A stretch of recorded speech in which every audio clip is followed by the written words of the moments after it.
Hello everyone, and this is my review for Monday Night Raw on March the 21st, 2016. And you know, with this being that final build going into WrestleMania 32, you could definitely feel how lackluster the star power is going into this WrestleMania. Though I would say tonight's builds that they were doing going into the WrestleMania feuds, I thought were actually pretty well done, and oddly enough gets some certain people a match on the main card that you didn't really expect to see. First of all, but we'll go first of all in some of these just non-chronological order of how the night went. This past Thursday, they did re-announce the Andre the Giant Memorial Battle Royal. The Social Outcasts were put in there. They put two more guys in there this year for this one, and basically their way of getting something for Kane and the Big Show to do. The segment that they had with Big Show, great promo on Andre the Giant and how much the Battle Royal means and everything like that. I liked what Big Show did there. He put over the Battle Royal as something important, something to watch. His bit with the Social Outcast was pretty good as well. And of course, Kane coming out to basically clean house afterwards to put him over as a viable contender. And like I said, this is something that they can give Big Show and Kane, so they can make sure they have something on the card itself, even if it's on the pre-show, which it's going to be this year. The Intercontinental Title feud. I liked what they did here after Kevin Owens' match with AJ Styles. First of all, great match, and they continued on the whole thing with AJ Styles and Chris Jericho. I'll get into that a little bit later on, but great match from Styles and Owens. But Owens starts in his mouth again, or starts talking about KO Mania, who's going to have a shot at his Intercontinental title. He gets interrupted by Dolph Ziggler, The Miz, and Sami Zayn. So they were all giving their reasons why they deserve an Intercontinental title match, why they're going in there. Owens basically saying, it's like, I'll try to come up with some triple threat or something later on.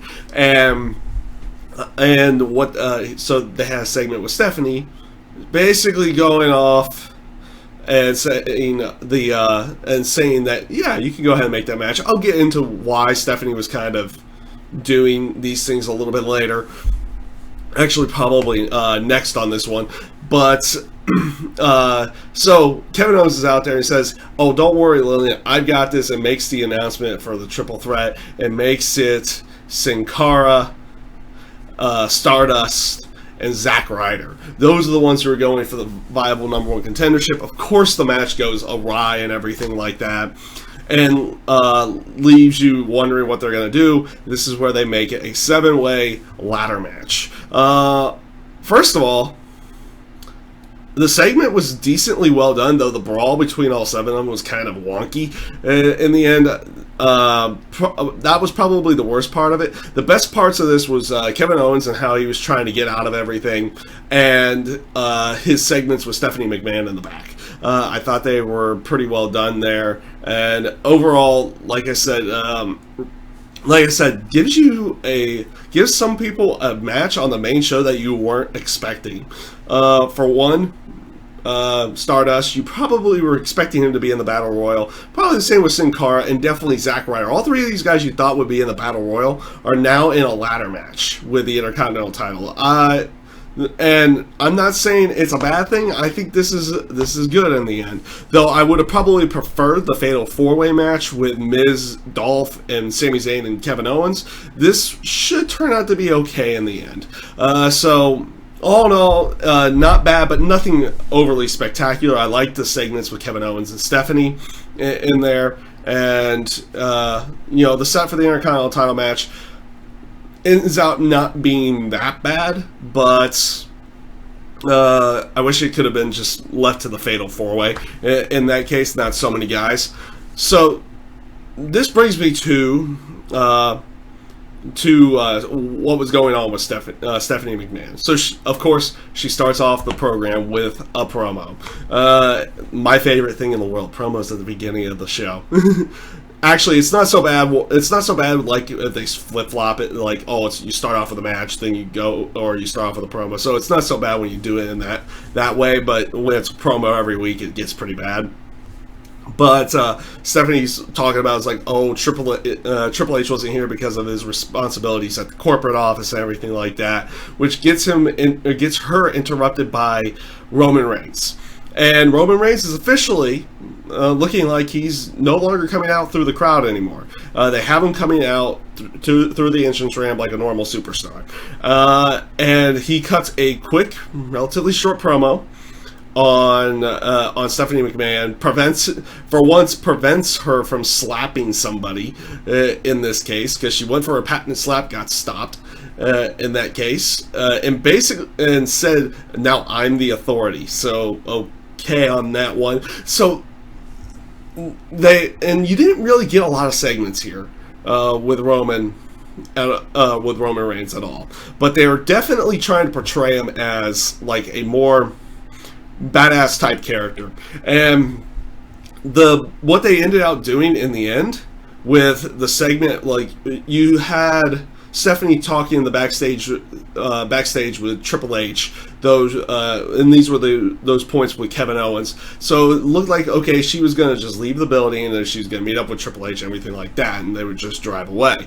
So you get to that point, she gets in the car and they raise the gate, and just like out of a horror film, there's Roman Reigns.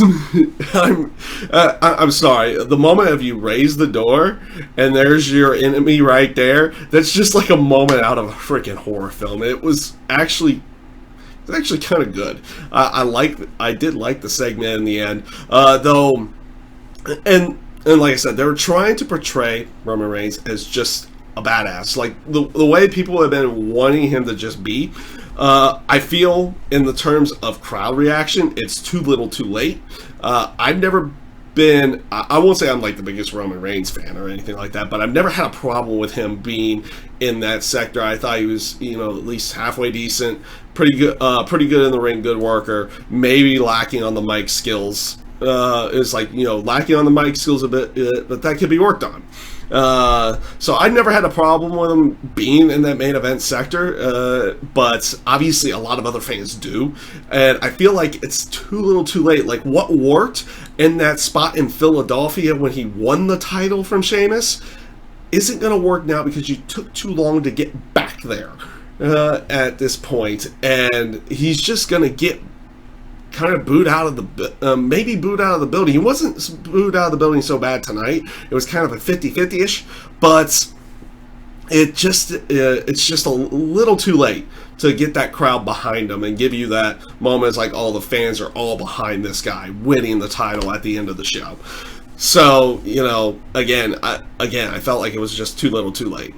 The storyline with the Usos and the Dudleys, just kind of furthering where they went with it on SmackDown again, where they just reversed the roles. Like, you have the Dudleys going after R-Truth this time. Goldust comes out, makes the save, they get dispatched, and then the Usos come out to dispatch the Dudleys. Nothing really much to say there. You have the Dudleys versus the Usos at WrestleMania.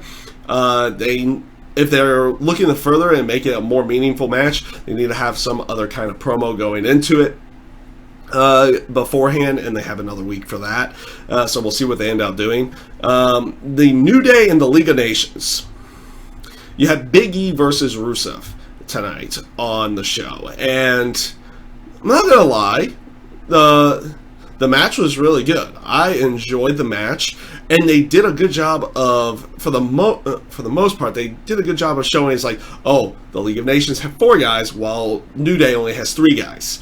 I think they should have had Rusev go over in this case to keep the momentum of the League of Nations going into WrestleMania. But I also I can also see why it's like they're trying to do the 50-50 type booking where, last week the League of Nations left the New Day line. Now this time the New Day get one over on the League of Nations. But I feel like they should have put Rusev over in here to keep that momentum going and make them seem like that viable threat at WrestleMania. But we'll see what they do next week with that as well, and we'll just see where they go with everything. And this is going to bring me into the triple threat match with, or the feud with the triple threat match with Charlotte, Becky, and Sasha. The match with Charlotte and Natalya, not a bad match, shorter than what they gave them for the. Shorter than what they probably gave them for the Roadblock special, but still relatively good match between the two. Those two worked well together in the ring. What was probably the best part was Becky Lynch and Sasha on commentary. I thought the two of them had good back and forth between each other, and then of course the stare down with all three of them after the match, I thought was a pretty good way of going. So they did a pretty decent job there. I liked what they did with Sasha and Becky on the microphones. They furthered along the story as what they needed to do, continued that tension between all three of them. Like, you can feel it was where it's like, okay, Sasha and Becky will semi-work together against Charlotte, but they're gonna also be going after the title. So you're getting that tension between all three of them leading into that triple threat match. I like where they're going here. Vince McMahon segment. Well, first of all, the video package with all the legends talking about the Shane and Undertaker match. I really like that. And the video package that they are showing with Shane McMahon, they're definitely trying to build him up in a way that makes him legitimately look like he could win in some way, shape, or form. His training and everything like that. Like, they're showing him train for the match itself, making it feel like a fight in some way, and I like that aspect about it. I really do. And then you have all the legends, like Shawn Michaels and Mick Foley, and all these different people, different legends talking about the match and how they feel about Shane's chances, who they think's going to win. Most of them going with the Undertaker. I liked Edge's little point in there. It's like, he even throws like that tension of like, how does he truly feel? It's like he thinks the Undertaker's gonna win, but in his heart he wants Shane to win the match. I like those little snippets in there, and it's a little too late to be doing this, but they finally gave motivation for the Undertaker to why he's taking this match, with Vince coming out there, cut short promo right before the main event of the night, saying, well, even though he's confident that the Undertaker's going to win, if Undertaker somehow loses, this is his last WrestleMania. And that was the big announcement of the night. They've been building up the big announcement for the entire night for it to be that. Again, a little too late. Not a bad motivation, though, for what they're going for. And it does leave that aspect of, okay, it does leave that aspect in there of it being, all right, is this truly Undertaker's last match, or are they just doing this to ensure the fans, like, oh, by the way, he's not losing? So we'll see where they decide to go with that at WrestleMania. Obviously, when you say your career's on the line, it's one of those areas that you're feeling is like, this is their last match. The saying, and Undertaker's a traditionalist. He will go out on his back in his last match. So we'll see what they do. If they're making this announcement and make it just more ensuring that the Undertaker is going to win, or if this is actually going to be Undertaker's last match. So we'll see what they do with that. So ending the night, and I'll end the night with what they ended the night with, which was Dean Ambrose. First of all, the segment that he had inside of the Philadelphia bar with Terry Funk. Pretty good segment. I like what they're doing here. They're having these hardcore legends come up to Dean Ambrose and is like, why are you doing this type of match? Or, I've got a little present for you. Like, Mick Foley gives him Barbie, the barbed wire baseball bat. And this week, you have Terry Funk cutting a promo with him, and he gives him, like, and his wasn't more of like an aspect of trying to talk him out of it. It was more of an encouragement going into the match, and then gives him the chainsaw from when he was Chainsaw Charlie. Now the moment he actually revved up the chainsaw. First of all, props to the people that wanted to actually be a part of that segment, because you never know what's going to happen when the chainsaw actually starts working. Second of all, I can't believe they actually did that inside of a bar. They probably paid somebody a decent penny to do that, to a table or something like that. So, pretty good segment in the end. And the match with Strowman, well, it was what it was. And it really was more of a way of trying to get Dean Ambrose over a little bit more, over a big guy, and showing him using the weapon, a weapon of some kind for the match. Basically, getting that feeling of the no holds barred style he's going to be having to go for into the pay-per-view, into a WrestleMania match with Brock Lesnar. And his stare down at Paul Heyman after the match itself. First of all, Paul, during commentary, he's an excellent seller.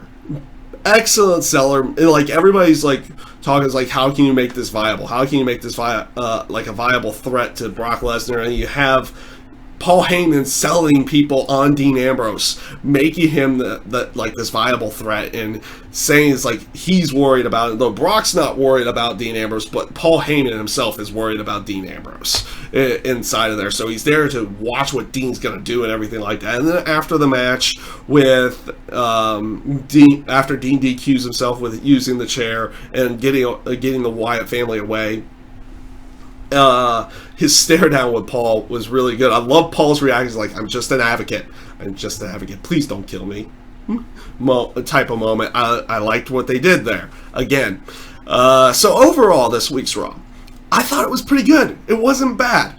You could definitely tell a little bit of a lackluster in star power going into WrestleMania, though you have the big matches with Roman and Triple H and Shane and Undertaker, and you have Brock and Dean in there. You have some good stuff going, and they're probably going to do AJ Styles and Chris Jericho. That challenge was thrown out there again with that. Again, they did kind of not role reversal. You had what Jericho did on SmackDown, which cost AJ Styles the match, cost him again here, and then you have AJ try to do that again with Jericho's match with Fandango, and it kind of backfires in that case. But it leads to AJ Styles challenging Chris Jericho in here, and basically he's going to in his final phrase in there, he's like, he's going to show Jericho why they chant AJ Styles and everything like that. So you'll probably get some kind of acceptance from that at some point in time in there. And like I said, overall, this show is actually not bad. They did a decent job of selling for WrestleMania. The only thing that I don't think was on there was the Lana versus, like, the Team Lana versus Team Brie side. Otherwise, I think they got to about every point on WrestleMania and every match that they're attempting to do at this point in time.